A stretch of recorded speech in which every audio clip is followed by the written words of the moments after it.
Hi, everyone. Hello, dear colleagues.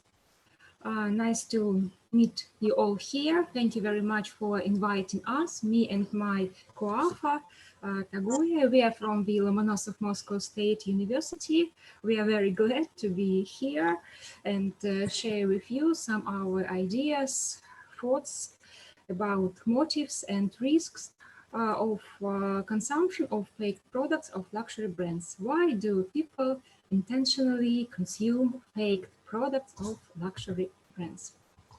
Consumption of fake products has become a global challenge, and the amount of total counterfeit products is really high. This challenge negatively affects not only on luxury brands, but it also affects on consumers of both fake products and authentic products. Consumers of fake products might meet functional and social risks, such as poor quality and damage to reputation.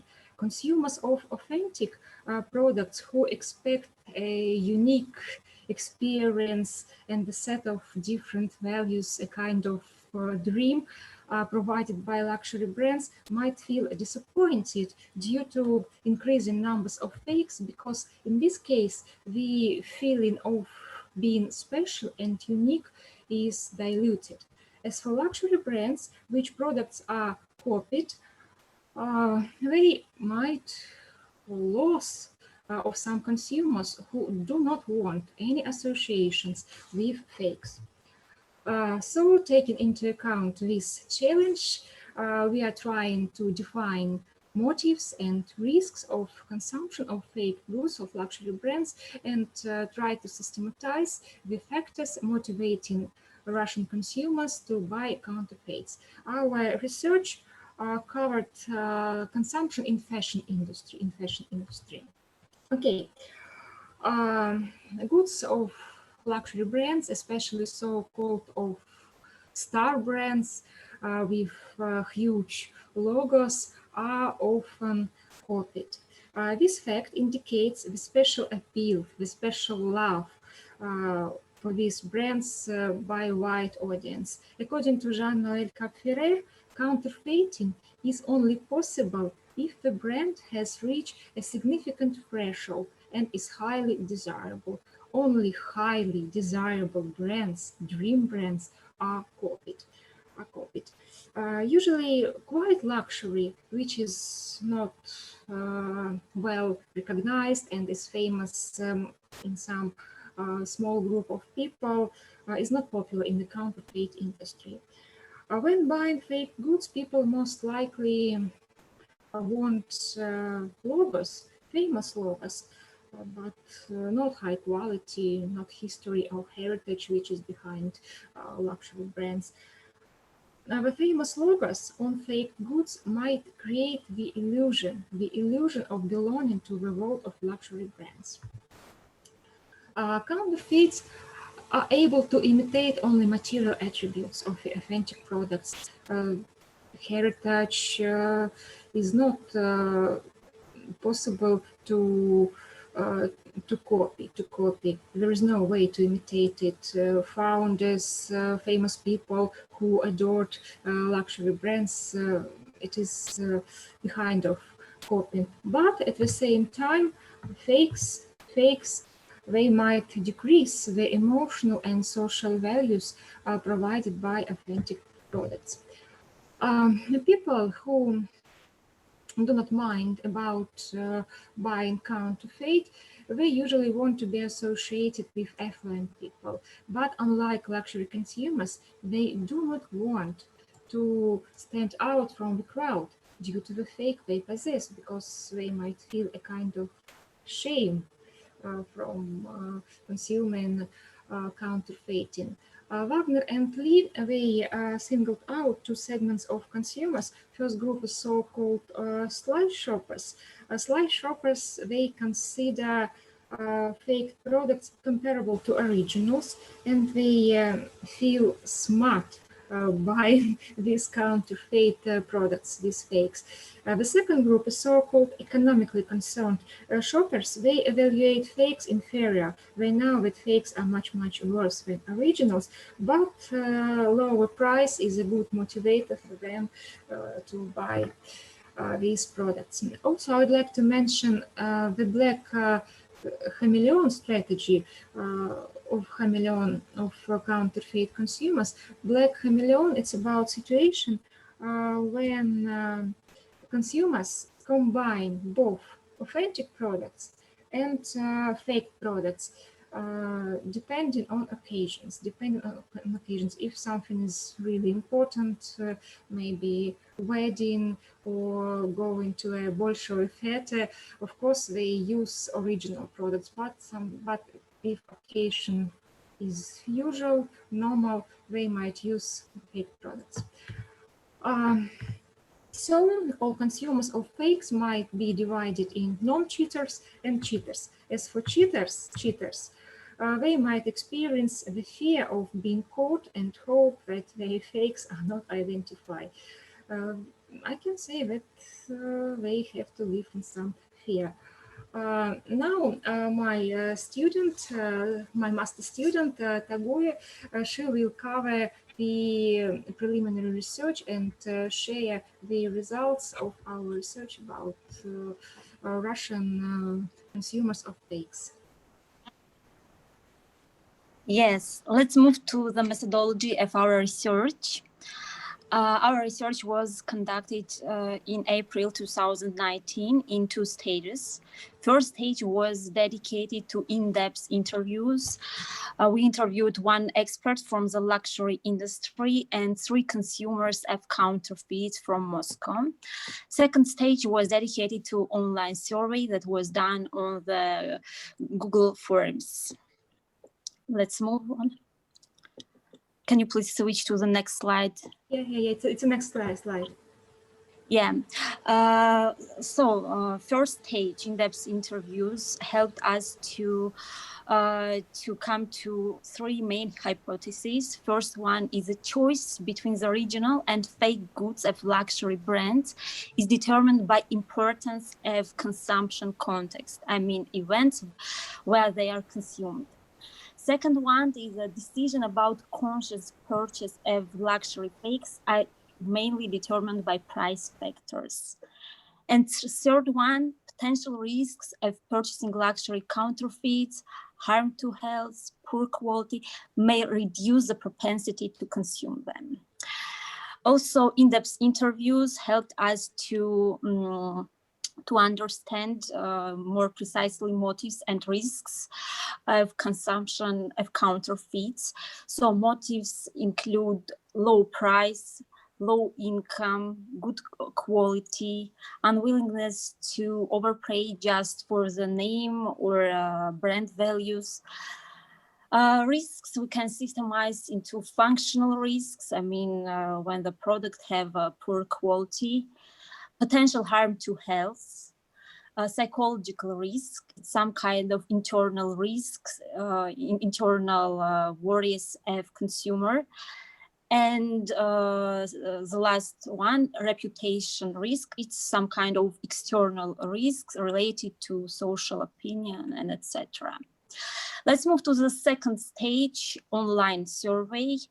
This stage helped us to verify hypotheses, assumptions we raised in the first stage. Approximately 3,000 respondents took part in our survey. The majority of them had an experience of consuming counterfeits, and this stage helped us to understand, to verify our hypothesis. Let's go through each hypothesis. First, hypothesis related to price was proved.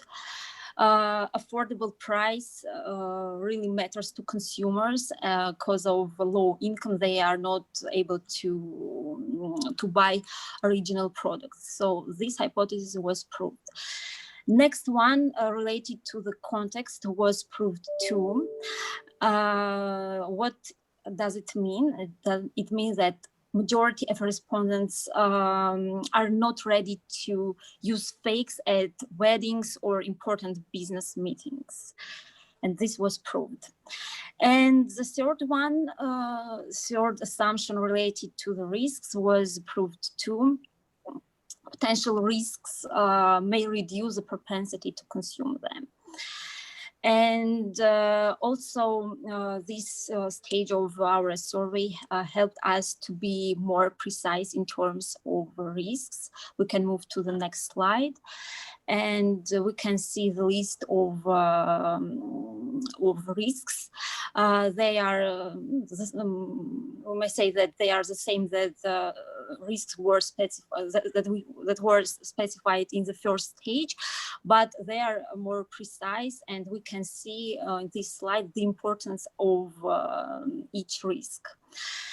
It's a functional risk, it's a social risk, and potential health risks, and psychological risks. And that's all for the methodology and the preliminary results of our research that was done within this research. Thank you, Tagui. As for the last part of our presentation, discussions and limitations, we know that in the European societies, fakes are evil, but although fakes are about plagiarism, and steal the ideas from designers, as well as dilute the rarity and exclusivity of an authentic product from luxury brands. But their presence on the market might have some positive influence on some societies, for example, Russian or Chinese society, because fakes are able to tone down the social pressure, giving an illusion of luxury product possession. Also, fakes keep latent loyalty to luxury brands, which might transform into true ones someday, maybe if income or education or change. Fakes might educate people and broaden their knowledge about authentic products of luxury brands. As for limitations, our results need further statistical processing. We will apply some econometric models in future. Also, social cultural factors should be studied more deeply, involving European respondents as well, because sometimes European consumers are involved in fakes consumption on different reasons. And of course, our research must be replicated in post-COVID times, because COVID has changed everything, and very interesting what will be after COVID in different spheres. Thank you very much for your attention. Thank you very much, Marina and Tagui, for your very interesting presentation. And as my area is psychology, I want to ask you about psychological risk. What the insight when we talk about the psychological risk, and what the main reason that in your research consumers do not see the psychological risk, talking about luxury fake brands, and only 18% care about psychological risks. Could you tell more about this psychological impact in your research? Thank you. Thank you very much for your question. Psychological risk is about feeling guilty or being ashamed when a person is involved in consumption. There is also a social risk, a kind of reputation risk, when the other people think badly about person who consumes a fake, consider him as a cheater, for example. But as for psychological risk, it's about our emotions, our negative emotions we have to experience being caught in fake consumption, or maybe not being caught, but knowing this fact that our product is not authentic, that we are cheating people. Why it's so? Why this psychological risk is not so important for our respondents? I have been thinking about it. Why functional risk, which is connected with poor qualities on the first place? Maybe it's specifics of mentality. I don't know. People do not think about their emotions, or they just I don't know, just do not take into account. They think about some out effects, what the other people think about him, but my own emotions are on the last place. Maybe it's a mentality. Yeah. Thank you very much for your answer. It's very, very interesting. Thank you very much.